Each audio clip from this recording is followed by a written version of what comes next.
The basketball phenom didn't just show up. She owned the moment. What we witnessed wasn't your typical sports interview filled with tired cliches and media training fluff. Nope. She delivered a masterclass in charisma, razor-sharp wit, raw honesty, and a vibe so real, it pulled you in and wouldn't let go. Audiences came expecting the usual basketball talk. What they got? A full-blown revelation. Here was a superstar, completely in her element, going toe-to-toe with a comedy icon. Every joke landed. Every moment unfiltered. And beneath the laughs, she let us peek into the mind of a true competitor. Layer by layer. Truth by truth. Miss it once? You'll want to hit replay. Because this wasn't just an interview. It was a statement. One of the most anticipated matchups in the women's college basketball. Caitlin Clark going up against the South Carolina Machine. But beneath the laughs, something deeper was brewing. This wasn't just comedy. This was a defining moment. A shift in how America sees its next great sports icon. Clark and Letterman? Instant chemistry. From the jump, they clicked, igniting. A spark that turned what could have been just another forgettable promo piece into something else entirely. Must-see television.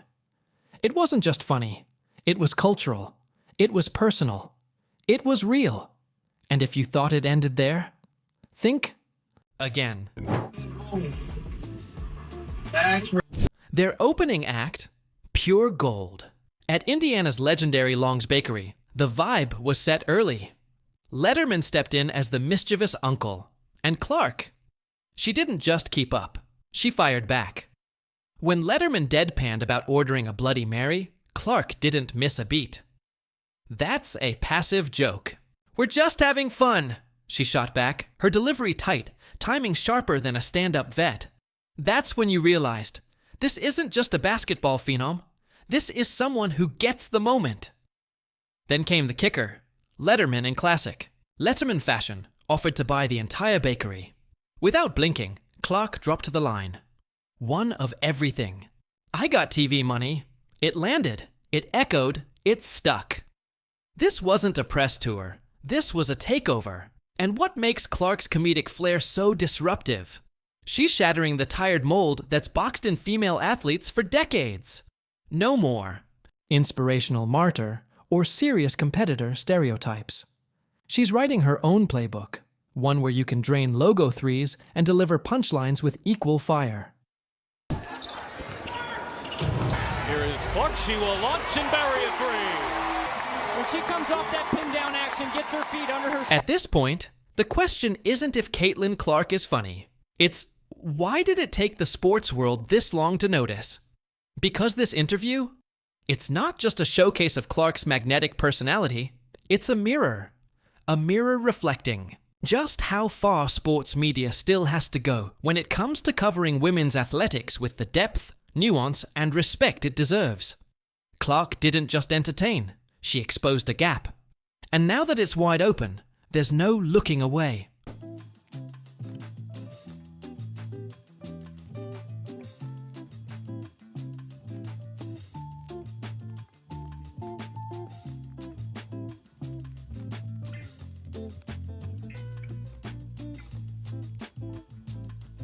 When Caitlin Clark proved she could hang with comedy royalty, she didn't just show up, she showed out. That Long's Bakery segment? It revealed more about her star power than any post-game press conference ever could.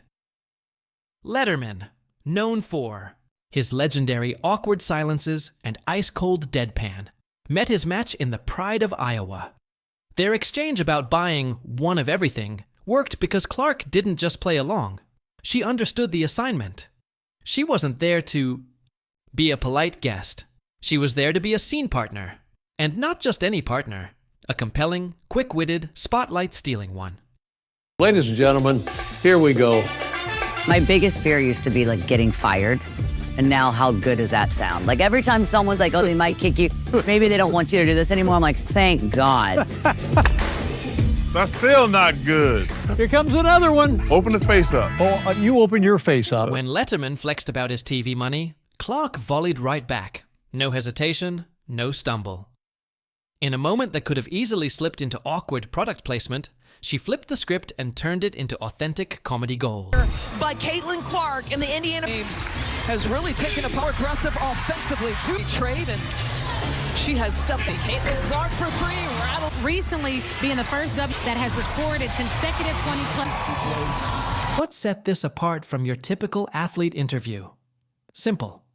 No canned responses, no scripted fluff. Most athletes, when pulled out of their comfort zone, fall back on cliches. But not Clark. She met Letterman head-on, like a seasoned late-night veteran. Her ability to play the straight woman 1 second, then flip the script and come at him with a sharp jab the next. That's comedic instinct. And media savvy. The magic of the bakery bit wasn't in the production. It was in the chemistry. Two quick-witted Midwesterners just having real fun on camera. No forced laughs, no over-editing, just vibes. In an era where media appearances are polished to the point of soullessness, this was something rare. Raw, real, and refreshingly human. But here's where it gets deeper. This moment challenges how we see women athletes. Male stars, think Shaq, Charles Barkley, they've built entire second acts on personality. Meanwhile, women are too often reduced to their stats, their hustle, or a tidy inspiration label. Clark broke that mold, on Netflix, with a donut in hand, and a punchline locked and loaded.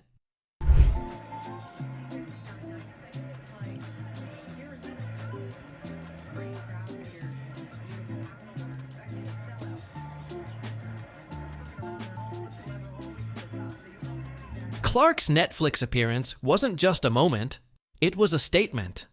A planted flag that says loud and clear, she won't be boxed in by anyone's expectations. Whether she's draining threes from the logo, or roasting a comedy legend on national TV, Caitlin Clark is rewriting the rules in real time. And the sports world? It better keep up, because she's not slowing down. Competitive fire meets late-night chaos. The duckpin bowling segment wasn't just a fun detour. It became the defining moment of the interview. It crystallized everything that makes Caitlin Clark must-watch television. From the second Letterman issued the challenge, you could see it, the switch flipped. Never mind, she'd never played before. That didn't matter. Her protest, "Am I up first? I don't even have my shoes on," wasn't frustration. It was strategy, gamesmanship. Even outside her element, she understood the psychology, the mental warfare, the edge. And Letterman? Ever the provocateur, he knew what he'd done. He'd awakened a competitor. His teasing, "You're going too slow," was textbook late-night needling. But Clark's reply? Cold, calculated. "Let me get warmed up so I can beat you." Boom. Suddenly, this wasn't just a silly game. It was a high-stakes showdown. And when she finally nailed that strike, the smirk, the line. Right down the middle. That wasn't celebration. That was a warning. This wasn't about bowling. It was about domination.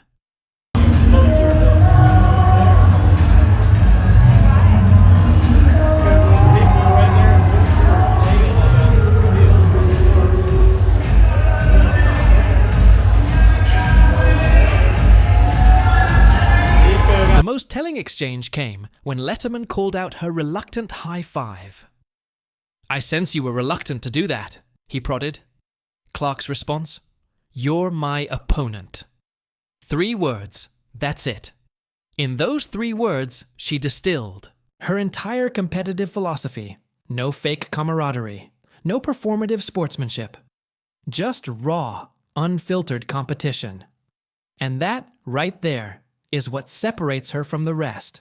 I love her. I love the way Caitlin Clark is playing. Again, time high for the females. 90 seconds left to play here in the Bentley tips it away and off and running. Caitlin Clark whips up. Goodness, what a play! And one chance for Demi in the... This wasn't just a glimpse into Clark's competitiveness. It was a statement. Pure, unadulterated will to win. This segment didn't just show she could dominate a game. It proved that for her, every interaction is a battle. And make no mistake, she intends to win them all. When Letterman, Indiana's ultimate success story, asked about her driveway three-point line, spray-painted after her dad tore up the concrete, he framed the moment perfectly. His questions didn't just dig into her drive. They connected. The dots between Indiana's blue-collar roots and Clark's meteoric rise. This wasn't just about basketball. This was about who she is.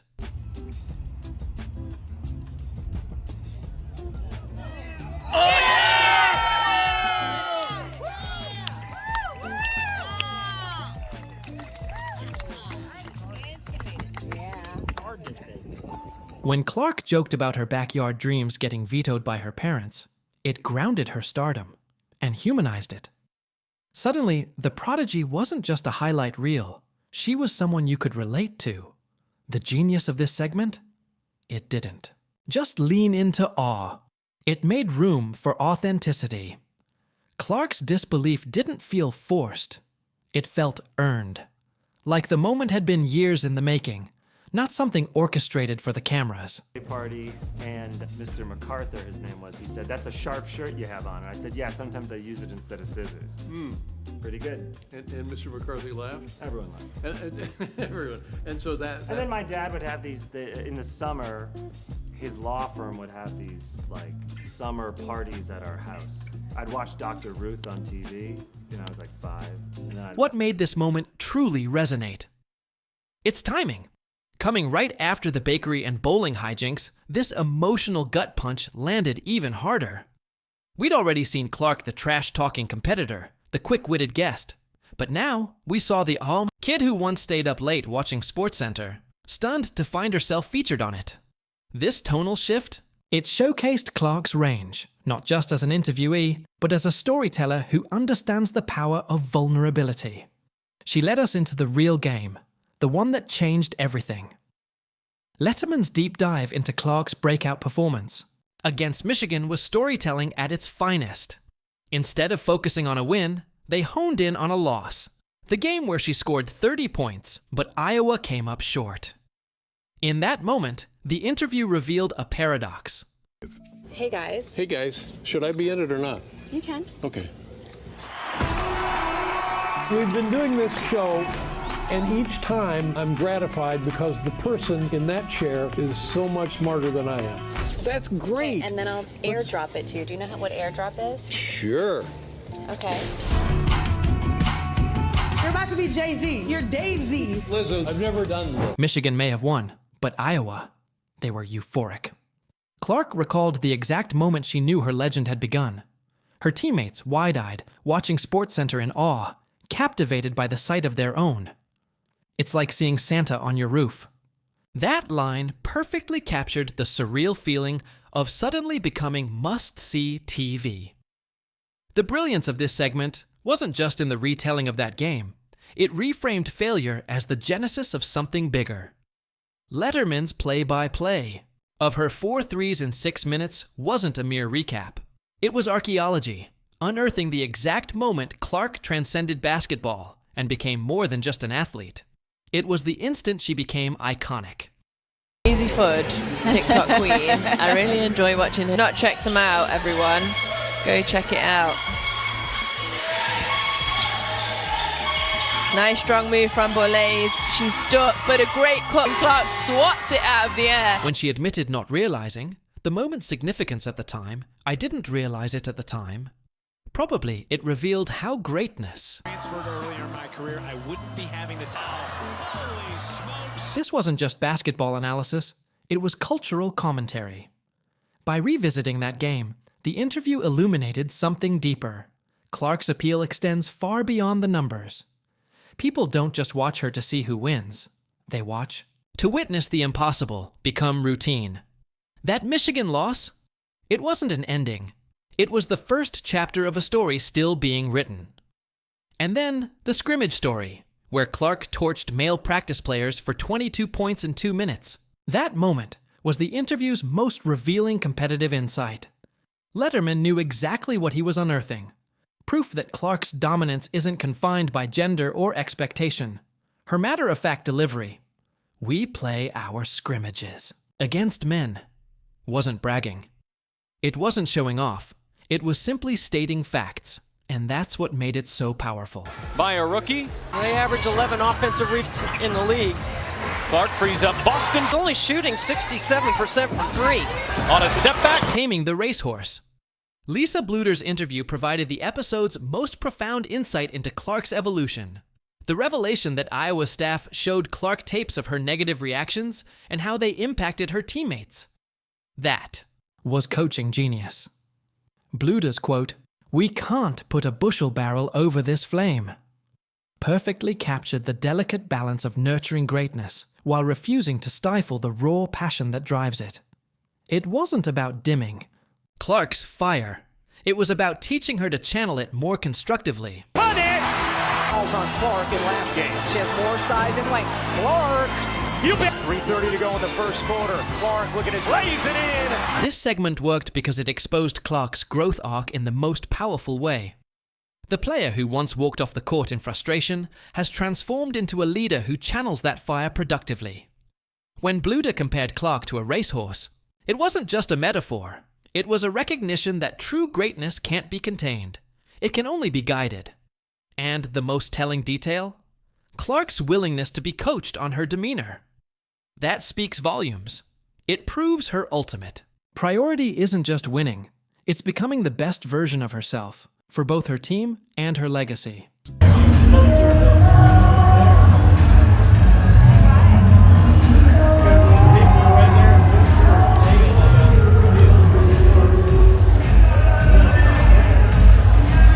What made this resonate was its universality. Every elite competitor faces this crucible, the moment when raw talent must evolve into leadership. By showcasing Clark's journey through Bluder's eyes, the interview transcended basketball. This in line with the relationship you had with your father? Absolutely. My father's main thing, he would never tell me what to do, which you got things are strange. On the surface, this moment offered comic relief. But beneath that, it revealed something deeper. Clark's emotional intelligence. The same player who trash talks opponents and scowls at refs also possesses an intuitive understanding of when her teammates need support. That dichotomy, killer on the court, nurturer off, explains why teammates follow her into battle. Holy Cross coming out aggressive, trying to collapse on every Marshall three, assist, Caitlin Clark, field goals, and it was a supporting cast. Front rims it.